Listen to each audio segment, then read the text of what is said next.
Bonsoir à tous. Salut. Qui est monté dans ce train sans avoir une destination en tête? Toute personne qui prend le train ou qui prend sa voiture a une destination en tête. C'est vrai. Si tu montes dans le train sans destination, soit c'est que t'es perdu, soit que t'es un peu fou, quoi. C'est ça. Il est pas d'ici alors.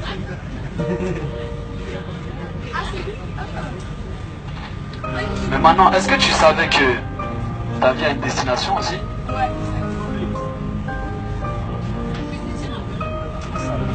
Est-ce que dans ta vie, tu sais qu'il y a une destination aussi?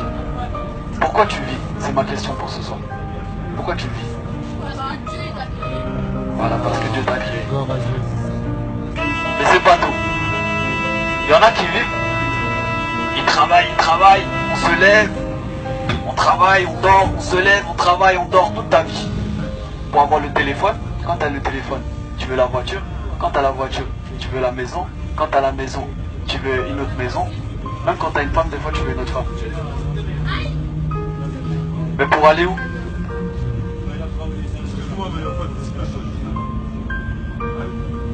Pour aller où?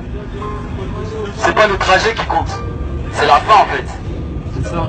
C'est la fin qui compte. Maintenant, aujourd'hui, j'aimerais te dire, la fin d'une chose vaut mieux que son commencement. Peut-être tu commences avec l'argent, mais l'argent c'est pas la fin. La fin c'est la mort, parce qu'il est donné à tous les hommes de mourir une fois. Longtemps tu t'es préparé pour acheter ta voiture. Longtemps tu t'es préparé pour avoir ta femme. Mais combien de temps tu t'es préparé pour rencontrer Dieu? Et la Bible nous dit pourtant, prépare-toi à rencontrer Dieu. Maintenant, à n'importe quel moment tu peux mourir. J'espère que tu vivras longtemps. Mais malheureusement, il y en a qui meurent à 20 ans. Il y en a qui meurent à 18 ans, qui avaient demandé personne. Et eux, ils sont pas meilleurs que nous. Alors aujourd'hui, toi aussi, tu peux mourir jeune. C'est triste, mais c'est la vérité. Et si tu meurs, aujourd'hui tu avais mis ton espérance, peut-être plus tard j'aurai un beau mari. Mais si la mort frappe ce soir, il est où le beau mari? Peut-être tu voulais être célèbre, mais si la mort frappe, elle est où la célébrité? Par contre, Dieu sera bel et bien là. Amen, c'est vrai. Maintenant, analyse ta vie. Qui peut dire ici qu'il est sans défaut? Qui peut dire ici qu'il n'a jamais menti?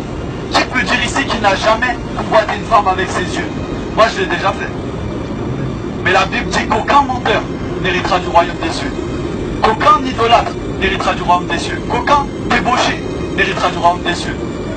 La Bible va jusqu'à dire que tous les hommes sont pécheurs et sont privés de la gloire de Dieu. Donc malgré que tu aies un beau visage, malgré que tu es apprécié par tous tes amis, si tu es devant Dieu, Dieu est saint. Tellement saint que ses yeux ne peuvent même pas voir le péché. Comment tu vas rentrer dans le royaume de Dieu?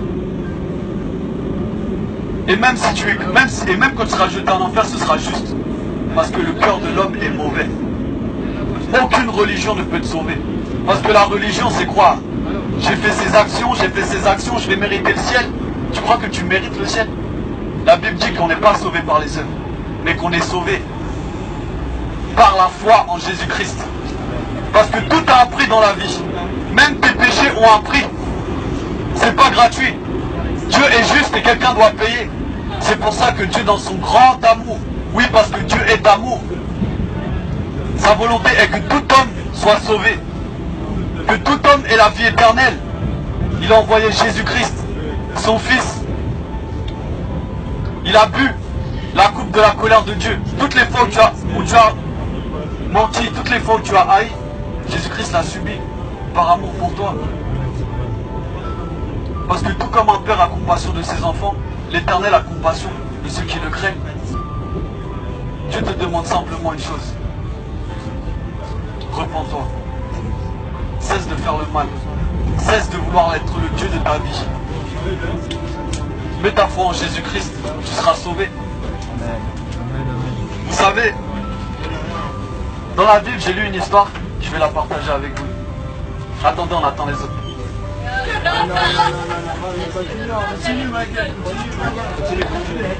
Les gens écoutent. Tu vois, il y avait une femme samaritaine.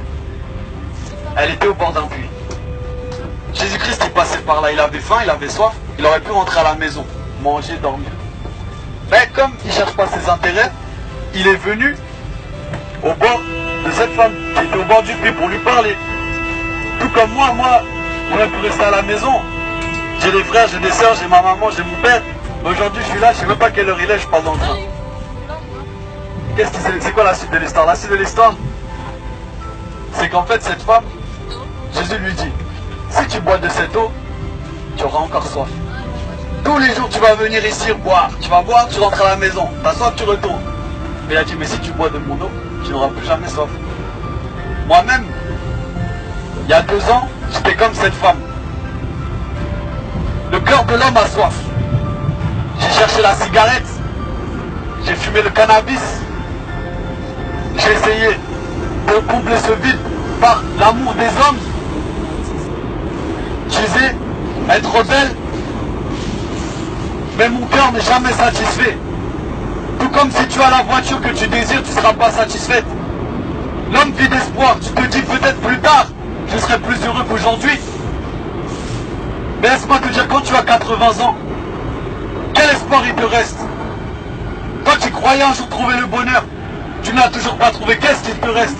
C'est pour ça qu'il y a des personnes âgées qui sont aigries. Tu vois la mort s'approcher. Et qu'est-ce qu'il restera de tous tes biens?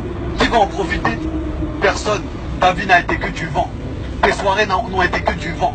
Toutes tes relations amoureuses n'ont été que du vent. Parce que tu as construit la maison sur le sable. Mais Dieu veut que tu construises la maison sur le roc. Amen. Sur sa parole. Parce que Dieu n'est pas un homme pour mentir. Ce soir, qu'est-ce que tu feras de cette parole? Amen. Mets ta foi en Jésus-Christ. Et Dieu te promet la vie éternelle. Amen. Amen. Que Dieu vous bénisse.